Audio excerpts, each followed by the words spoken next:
um evangelho também tamanho família, como aquele da Samaritana, na semana passada, se vocês se lembram. E como será tamanho família o evangelho de domingo que vem, a ressurreição de Lázaro, lindíssimo. 3 catequeses batismais, porque era costume na igreja primitiva e também hoje batizar na Páscoa. Então essas catequeses falam da água, falam da luz, e a próxima vai falar da vida, da ressurreição. Todas elas mostram aquilo que Deus faz na vida daquele, daquela que Ele chama para ser cristão. Então, esse evangelho é preparado pela primeira leitura, a escolha e a unção de Samuel. Impressionante. Samuel entra na casa de Jessé, ele tem ali um monte de filhos, todos altões, 1,90 m, bonitões. O Samuel pensa, certamente é esse daí o que Deus escolheu. E Deus fala, não é esse não. Os homens veem a aparência, Deus vê o coração. Não era o primeiro, não era o segundo, não era o terceiro, não era nenhum que estava ali. E o Samuel fala, escuta, estão todos aqui os teus filhos? Não, o caçula está lá no pasto, está cuidando das ovelhas. Nós não nos sentaremos à mesa enquanto ele não chegar. Era Davi, o último, tão sem importância para essa família, que nem estava presente. Esse Deus escolhe. Um mistério, irmãos. Então, aqui já aparece, a cegueira é enxergar as coisas na aparência. Ver é enxergar como Deus enxerga no coração. Tá bom, mas vamos, Davi, vocês sabem, vai ser uma imagem de Cristo, que também foi o último, né? O último rejeitado de todos, que Deus constituiu Senhor, e o ressuscitou, e o ungiu, e que beleza, a partir daquele momento, o Espírito do Senhor se apoderou de Davi. No batismo nós também somos ungidos para sermos reis. Porque, irmãos, sem o Espírito Santo nós nos tornamos escravos.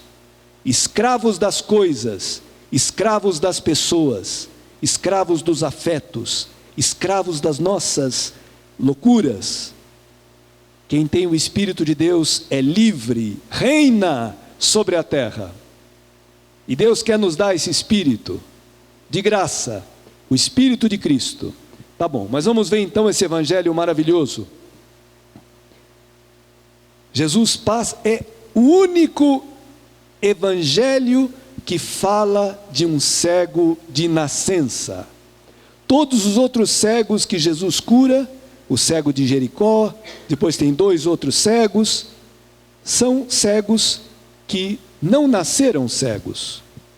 O cego de Jericó, vocês lembram? Sentado na beira do caminho, ouviu que Jesus estava passando, ele acreditava que Jesus era o Messias devia abrir os olhos dos cegos, ele começa a gritar, Jesus, filho de Davi, tem piedade de mim. Grita, grita até incomodar. E os apóstolos falam, fica quieto, para de incomodar. Ele grita mais ainda, porque ele sabe que se Jesus passa, eu vou continuar cego e mendigo a vida inteira. A oração faz com que Deus se detenha, pare, e cura aquele cego, que o segue para Jerusalém. Esse cego aqui é diferente. Esse cego não queria enxergar, nunca viu o rosto do seu pai e da sua mãe, nunca viu a luz do sol, nunca viu o seu corpo, nunca viu nada. A vida dele era aquela esmolinha, para comer um pão para beber alguma coisa, para sobreviver. Irmãos, esse cego, mendigo, sou eu e é você, que nos acostumamos a viver de esmola. Pensamos que a vida é mendigar um pouquinho de felicidade, um pouquinho de prazer ao afeto das pessoas, à comida, ao sexo, a não sei o que, ao trabalho. Vivemos de pequenas felicidades, de pequenos prazeres, achando que a vida é isso. E interessante que os discípulos passam ali, percebem que aquele cego estava sempre ali, que nasceu cego, e fazem uma pergunta para Jesus muito interessante, porque essa mentalidade de 2000 anos atrás existe até hoje, século 21. Quem pecou? Ele ou seus pais, para que nascesse cego?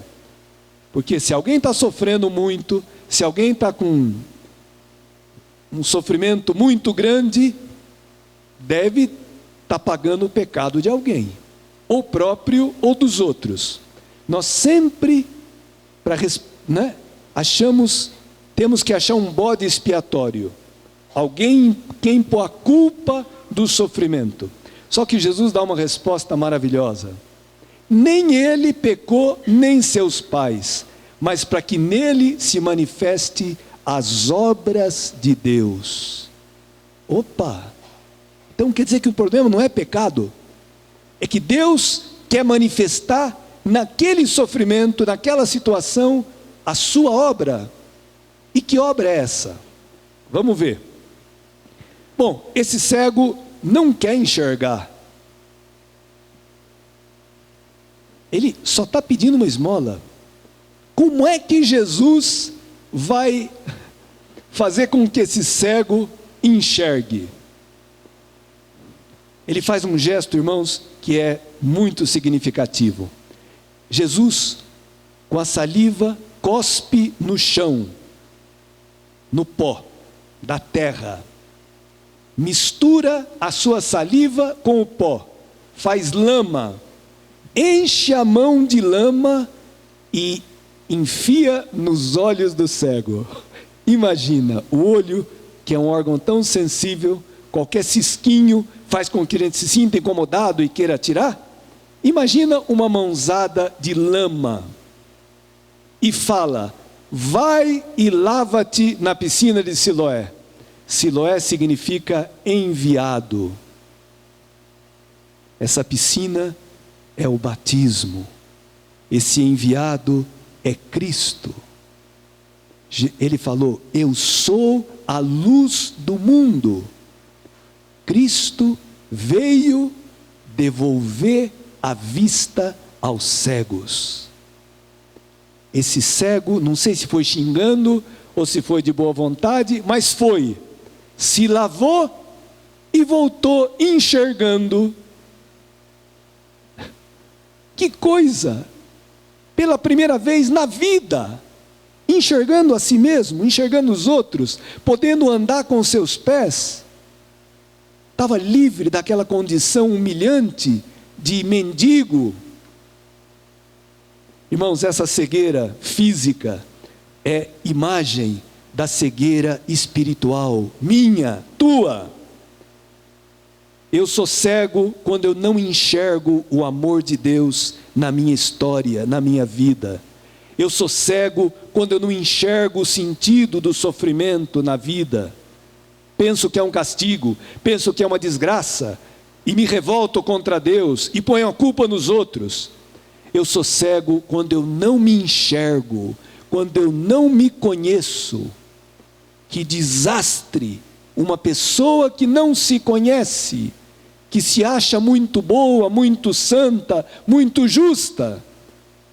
Essa pessoa julga todo mundo, condena todo mundo, despreza todo mundo. Que tragédia, que é uma pessoa cega a seu respeito. Por isso, irmãos, essa cura, que é a imagem do batismo, o batismo na igreja primitiva era chamado de iluminação. Uma pessoa que vivia nas trevas. São Paulo vai dizer aqui, na segunda leitura: outrora, antes de se encontrar com Cristo, antes do batismo, éreis trevas.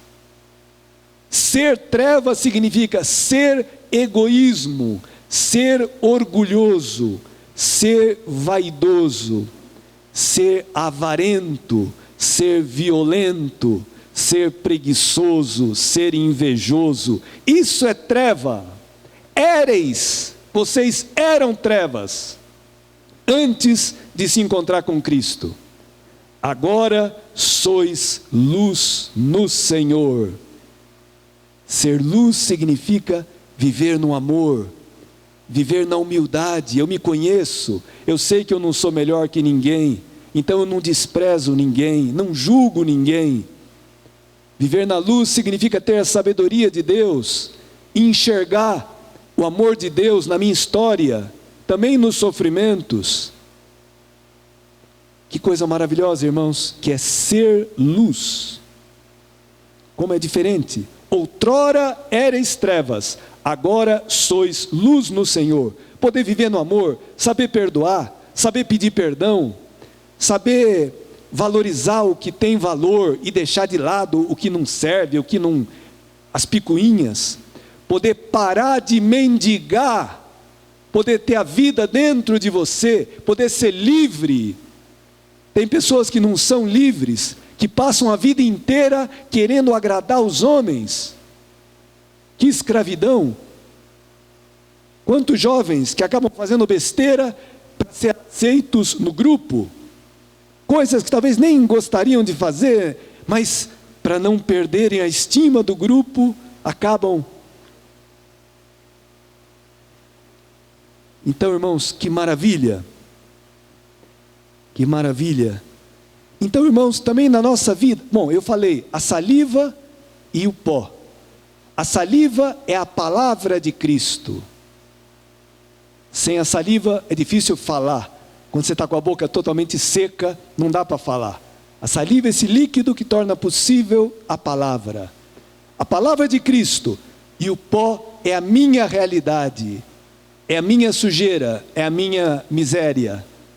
Quando Cristo mistura a sua palavra com a minha miséria, Ele me incomoda, Ele me suja, digamos assim, não porque Ele é um sádico, porque Ele quer que eu me lave.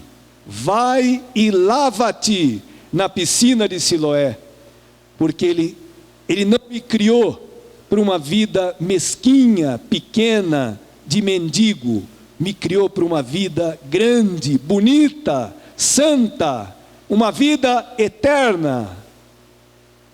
Não me criou para me contentar com pouca coisa. Irmãos, nós nos contentamos com brinquedinhos, uma televisão maravilhosa, né? Um iPhone de último tipo, um computador que só falta não sei fazer o quê. Nos contentamos com isso, irmãos, e achamos que a vida é isso. Até que aconteça alguma coisa, que Deus jogue barro nos nossos olhos. Pode ser a palavra de Deus, pode ser um acontecimento que desestabiliza a tua vida. Pode ser até um pecado. Você que estava com a tua vida, teu casamento redondinho, bonitinho, e de repente Deus te permite de fazer umas loucuras, e você fala: o que está acontecendo comigo? O que está acontecendo? E você se sente sujo, com necessidade de se lavar. Tá bom, irmãos? O fato é que esse cego, aqui aparece, a luz, quando ela aparece, ela ilumina uns e cega outros. O cego é a imagem dos humildes, que recuperam a vista. Esses fariseus que não querem acreditar no que estão vendo, não acreditam, acham que Jesus é um pecador porque faz um trabalho no sábado. Esses que acham que enxergam, ficam cego. A luz o cega. A luz que é Cristo o cega. Que coisa! É o autossuficiente. É aquele que acha que não precisa de Deus. Ele se basta.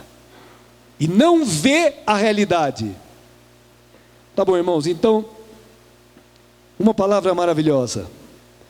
E vocês viram que o cego, como a samaritana, que Jesus vai dialogando com ela, e ela vai descobrindo, primeiro um judeu, como você sendo judeu, depois,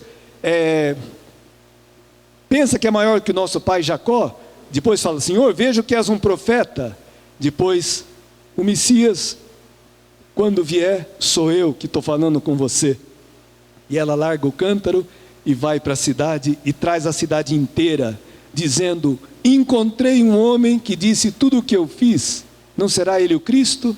Converteu a cidade inteira. Agora esse cego também, ele vai aos poucos, conhecendo a Jesus Cristo.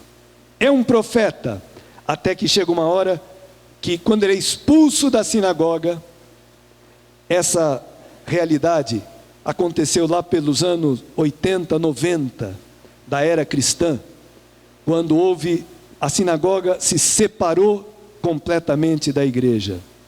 E esse acontecimento não é do tempo de Jesus, mas é uns anos mais tarde. Mas Jesus o encontra quando ele foi expulso e fala, você crê no Filho do Homem? Quem é, Senhor, para que eu creia nele? É aquele que você está vendo, é aquele que fala com você. Ele diz, eu creio, Senhor. Senhor, Kyrios, é Deus, e se prostra, adorando a Cristo. Irmãos, é a caminhada da fé, onde pouco a pouco eu vou conhecendo quem é Jesus, e vou reconhecendo que aquele homem é o Filho de Deus, não é um homem qualquer. Tá bom, irmãos? Também conosco, Cristo quer fazer essa obra. Cristo quer nos devolver a vista. Que gratidão que nós devemos ter por essa obra, irmãos, porque ela não é pouca coisa, é muito grande. Eu me lembro quando me aproximei da igreja na adolescência, como que eu era cego, como que eu não me enxergava, me achava um cara muito santo, muito bom, e por isso achava que os outros sim, eram injustos, pecadores, vivia querendo converter meu pai, trazê-lo para a igreja, porque não aceitava que ele gostava de uma pinguinha, e até que quando Jesus começou a jogar barro nos meus olhos, e comecei a perceber que eu era muito pior do que aquelas pessoas que eu julgava e criticava, e que meu pai, que eu julgava tanto, era muito melhor do que eu, muito mais sincero e autêntico do que eu, com toda a igreja. Então, esse evangelho, esse cego sou eu também, era cego, não me enxergava, não me conhecia, e vivia muito mal com os outros, até que Cristo me lavou, está me lavando ainda, porque não é que eu não sou santo, sou um pecador, mas hoje eu sei que sou um pecador, amado por Deus, perdoado por Cristo, e por isso Deus me dá um olhar diferente para as pessoas, para o mundo e para mim mesmo. Tá bom, então vamos, olha só, desperta tu que dormes, levanta-te dentre os mortos, e sobre ti Cristo resplandecerá. Que possamos nessa Eucaristia dar graça, Senhor, obrigado, por não me deixar enganado, não me deixar na mentira, não me deixar mendigando um pouquinho de felicidade de vida às pessoas, cobrando de todo mundo, murmurando, insatisfeito, sempre descontente e colocando a culpa nos outros. Não, irmãos, se Cristo nos cura, podemos bendizê-lo, podemos amar mais do que querer ser amados, podemos compreender os outros mais do que querer ser compreendidos, podemos olhar as pessoas não pela aparência, mas no coração.